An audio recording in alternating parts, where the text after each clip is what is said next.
अस्सलाम वालेकुम नाजरीन। आज मैं मुख्तसर सा तारुफ MSO का अपने नाज़रीन को कराना चाहता हूँ, ताकि जो नए हमारे मेंबर्स हैं उनके लिए भी एक MSO क्या है वो समझ जाएं, और वो हजरात या वो ना हमारे मेंबर्स जो नए जुड़ रहे हैं उनके अंदर भी एक ख्वाहिश होती है कि तंजीम को, ऑर्गेनाइजेशन को अच्छे से समझ सकें। तो उनके लिए भी इसमें ये मुआविन साबित होगा वीडियो।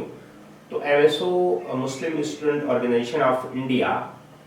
1977 में अलीगढ़ मुस्लिम यूनिवर्सिटी में इसकी बुनियाद रखी गई, और बुनियाद रखने के पीछे जो इसका मकसद था, हमारे अकाबरीन का, हमारे जो उस वक्त अलीगढ़ मुस्लिम यूनिवर्सिटी में ज़ेर तालीम थे, कुछ वहाँ पर ज़ेर मुलाजमत थे, तो मकसद ये था कि जब अलीगढ़ मुस्लिम यूनिवर्सिटी में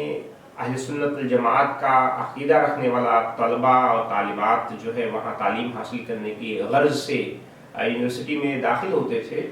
तो उस वक्त अलीगढ़ में बद मज़हबों का वो गहवारा था। वहाँ पर दीगर इस्लाम के नाम पर जो तंजीमें चलती हैं, जो बद अक़ीदा तंजीमें हैं, उनका वहाँ पर होल्ड था। तो ऐसे में वो नौजवान उनके साथ शामिल हो जाते थे, और फिर अक़ीदा अहले सुन्नत जो इत्दाल का अक़ीदा है और जो सवाद आज़म का अक़ीदा है, उससे हट कर वो जो बिदअती फ़िरक़े हैं,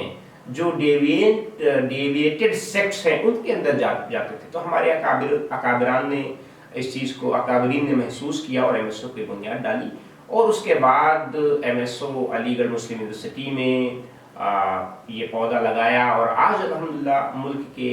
तमाम स्टेट्स में तकरीबन 23-24 स्टेट में MSO की ब्रांचेज कायम हैं। करीब 125 से ज़ायद यूनिट्स पूरे मुल्क में काम कर रही हैं। तो इसके पीछे बुनियादी मकसद ये था। दूसरा ये कि इस्लाम एतदाल का मज़हब है, इस्लाम बिल्कुल बैलेंस मज़हब है, इसमें तशद्दुद की, इसमें एक्सट्रीमिज़म की कोई गुंजाइश नहीं है। देखा यह गया कि इस्लाम ही में एक फ़िरका, जिसको आजकल हम लोग वहाबी फ़िरका कहते हैं, या उसकी नई इस्तिलाह सल्फ़ी थॉट है, जो सल्फ़ी थॉट को मानते हैं। फ़िरका तो वहाबी है, लेकिन थॉट, उनकी जो रिलीजियस आइडियोलॉजी वो सल्फ़ी है। उसका बड़ा असर हुआ, और सऊदी अरब के ज़रिए फंडिंग की गई, और ख़ासकर इंस्टीट्यूट्स में, एजुकेशनल इंस्टीट्यूट्स में, इदारों में, यूनिवर्सिटीज़ में, कैंपसेस में इस ख़ास नज़रिए को फ़रोग़ देने के लिए जो है तंजीमें कायम की गईं, अफराद ख़रीदे गए, ताकि एक मखसूस नज़रिए की तरवीज व इशाअत हो सके। तो ऐसे में बहुत ज़रूरी था कि जो अहले सुन्नत एतदाल का मज़हब है, एतदाल का मसलक है, इसी पर तलबा को, नौजवानों को गामजन रखा जाए, क्योंकि जो ये सल्फ़ी आइडियोलॉजी है, पूरी अब तो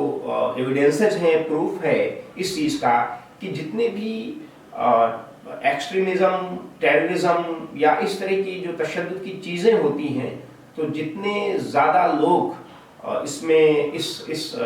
में जो मुलविस पाए गए हैं एक्टिविटीज़ में, वो ज़्यादातर अक्सरियत क्या, बल्कि मैं अगर 100% कहूँ तो शायद गलत ना होगा, सिर्फ 1-2 इसमें एक्सेप्शंस को छोड़ करके, तो वो सारे के सारे इसी पर्टिकुलर आइडियोलॉजी के हैं। तो ऐसे में ज़रूरी था कि इस्लाम को भी बदनाम कर रहे हैं, और जिस मुल्क में रह रहे हैं उस मुल्क की फ़िज़ा को भी बदनाम कर रहे हैं। तो इसके लिए भी ज़रूरी था कि जो आइडियोलॉजी है सुन्नत की, जो उर्फ़ आम में सूफ़ी आइडियोलॉजी बोलते हैं, इसको फ़रोग़ दिया जाए। अब तो ये सब वजूहात थी MSO को कायम करने के पीछे। एक और बड़ी वजह ये थी कि हमारे यहाँ जो मुस्लिम सोसाइटी है, वो तकरीबन बहुत ही गैप है मुस्लिम सोसाइटी में। एक तबका वो है जो एजुकेशन और तालीम से उसका साबका है, दूसरा तबका वो है जो एजुकेशन से, तालीम से, मॉडर्न एजुकेशन की मैं बात कर रहा हूँ, उससे काफ़ी दूर है वो, और वो सिर्फ रिलीजियस तालीम तक, रिलीजियस जो निज़ाम है उस तक महदूद है। तो इन दोनों ان دونوں طبقوں میں، ان دونوں جو ہمارے ہاں گروپس ہیں، ان کے بڑی ایک خلا پائی گئی۔ تو ایم ایس او نے طے کیا، ایم ایس او کا مقصد بھی ایک یہ ہے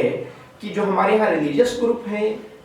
اور جو ریلیجیس لیڈرشپ ہے، اس کے علاوہ جو دوسرا طبقہ ہے جو ماڈرن ایجوکیشن میں تعلیم یافتہ اسٹوڈنٹ ہیں، یوتھ ہیں، اکیڈمیشن ہیں، ان کے بیچ اس گیپ کو کم کیا جائے تاکہ جو مذہبی صلاحیت رکھنے والے لوگ ہیں ایک طرف، دوسری طرف جو تعلیمی صلاحیت رکھنے والے لوگ ہیں، ان دونوں کی صلاحیتوں کا بہتر استعمال قوم و ملت کی فلاح و بہبودی کے لیے کیا جا سکے۔ تو یہ تین بڑے مقاصد تھے ایم ایس او کو قائم کرنے کے پیچھے، جس کو لے کر ایم ایس او قائم کی، اور الحمدللہ ہندوستان کی جو مشہور و معروف خانقاہ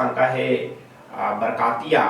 مارنہ شریف کے جو صاحب سجادہ ہیں عالی مرتبہ پروفیسر سید محمد امین میاں قادری برکاتی مدد اللہ علی نورانی، ان کی سرپرستی میں ابھی بھی پورے ملک میں یہ کام کر رہی ہے۔ اور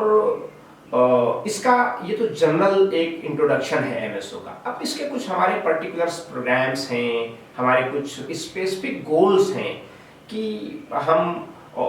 کیا ہم اچیو کرنا چاہتے ہیں۔ تو اس میں یہ ہے کہ اہل سنت والجماعت کے اندر ہم نے دیکھا ہے کہ کوئی ایک انٹلیکچوئل لیڈرشپ نہیں ہے ہمارے یہاں، تو ان کے اندر ایک انٹلیکچوئل لیڈرشپ پیدا کرنا، ایک انفلوئنس فورس پیدا کرنا جو ہر میدان میں انفلوئنس کر سکے، چاہے وہ ملی مسائل ہوں یا ملی میدان ہو، ایون سیاسی میدان ہو، اور جو دیگر ہمارے زندگی کے شعبے ہیں اس کے اندر ہم انفلوئنس فورس بن سکیں، ایک ایڈوکیسی کر سکیں اہل سنت الجماعت کی۔ تو ایک تو یہ مقصد ہے کہ انٹلیکچوئل لیڈرشپ پیدا کرنا، دوسرا ایک ایسی جماعت تیار کرنا نوجوانوں کے بیچ میں، طلباء کے درمیان ایک طلباء اور نوجوانوں کی ایسی جماعت تیار کرنا جس کے اندر اس کی ایک انڈیپینڈنٹ تھاٹ ہو، اس کی ایک انڈیپینڈنٹ اوپینین ہو، وہ کسی دوسرے کی اوپینین پر منحصر نہ رہیں، ان کو موقع دینا، ان کو پلیٹ فارم دینا، اور ان کو حالات حاضرہ سے واقفیت کراتے رہنا۔ اکثر یہ دیکھا ہے ہم نے کہ اہل سنت کا کسی بھی ایونٹ میں کوئی اسٹیک نہیں ہوتا ہے۔ مطلب یہ ہے کہ اگر افغانستان میں امریکہ گیا، طالبان آیا، تو اس پر ہمارا بھی اپنا ایک نظریہ ہونا چاہیے، ہماری اپنی ایک انڈیپینڈنٹ اوپینین ہونی چاہیے بحیثیت اہل سنت، اور اہل سنت کو کس کو سپورٹ کرنا چاہیے یہ ہمارے یہاں نہیں ہے۔ ہم اسی ایجنڈے کو کیری فارورڈ کر دیتے ہیں، آگے بڑھا دیتے ہیں جو دوسرے سورسز سے آتا ہے۔ اب ظاہر سی بات ہے جو دوسرے سورس کریٹ کریں گے تو وہ اپنا ایجنڈا حاوی کریں گے اس پر، نہ کہ اہل سنت والجماعت کے نظریے سے۔ تو ایم ایس او یہ چاہتی ہے کہ دنیا میں اور بھارت کے اندر اور ہندوستان کے اندر اور جو کچھ بھی گھٹنائیں گھٹ رہی ہیں، جو کچھ بھی واقعات اور حادثات ہو رہے ہیں، اس پر اہل سنت کا اپنا ان کا ایک خود کا ذاتی نظریہ ہو۔ تو وہ نظریہ کیسے ہو، اس کے لیے ہم ان کو لٹریچر کے ذریعے، ان کو ہم ویڈیوز کے ذریعے، یا ہمارے جو ورک شاپ ہوتے رہتے ہیں، سیمینارز ہوتے رہتے ہیں، اب تو ویبینار کا زمانہ ہے، ویبینارز ہم کرتے رہتے ہیں، تو اس سے ان کو آگہی کراتے رہیں تاکہ وہ خود کیا سچ ہے کیا سچ نہیں ہے، اور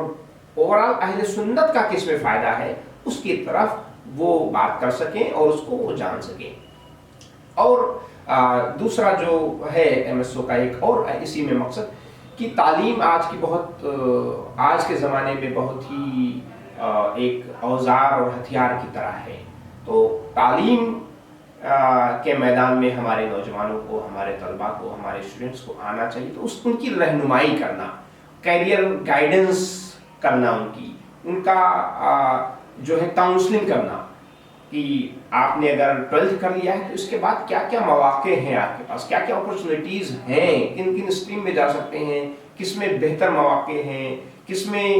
آپ کا انٹرسٹ ہے۔ تو جو جس انٹرسٹ، پہلے تو اس کے اپرچونیٹیز بتانا، پھر جو جس میں انٹرسٹ رکھتا ہے اس میں اس کی پوری جو ہے گائیڈنس کرنا۔ تو ہمارا کام گائیڈنس کا ہے، کیریئر گائیڈنس کا ہے، کاؤنسلنگ کا ہے، ہیلپ کا ہے، اسی طرح اسکالرشپ ہیلپ کا ہے، اسکالرشپ دینے کا نہیں، اسکالرشپ ہیلپ کا۔ کون کون سی گورنمنٹ کی اسکیمز ہیں، کون پرائیویٹ ادارے ہیں جو اسکالرشپ دیتے ہیں، नौजवान तलबा को, स्टूडेंट्स को, तो वो फराहम करना। तो इस तरीके से एक ऐसे मुस्लिम सोसाइटी का निर्माण करना एमएसओ का मकसद है जो अपने मुल्क से मोहब्बत करे, वतन से मोहब्बत करे और इस मिल्लत के बारे में सोचे, इस उम्मत के बारे में सोचे, बहैसियत मुस्लिम उसकी क्या जिम्मेदारी है इस मुल्क के अंदर, इस पर सोचे और उसका क्या किरदार हो सकता है इस सोसाइटी के बनाने में, इस मुल्क के बनाने में और अहले सुन्नत वल जमात के बनाने में। ये तो हमें ज़रूरत है कि उस आइडियोलॉजी को जो थामे रखें और अपने हुजूर से, अपने आका से, अपने मौला से अपनी गुलामी का सबूत देते हुए उनके नक्शे कदम पर चलने की कोशिश करें। यही एमएसओ का पैगाम है और इसी पैगाम को लेकर एमएसओ पूरे मुल्क में काम कर रही है।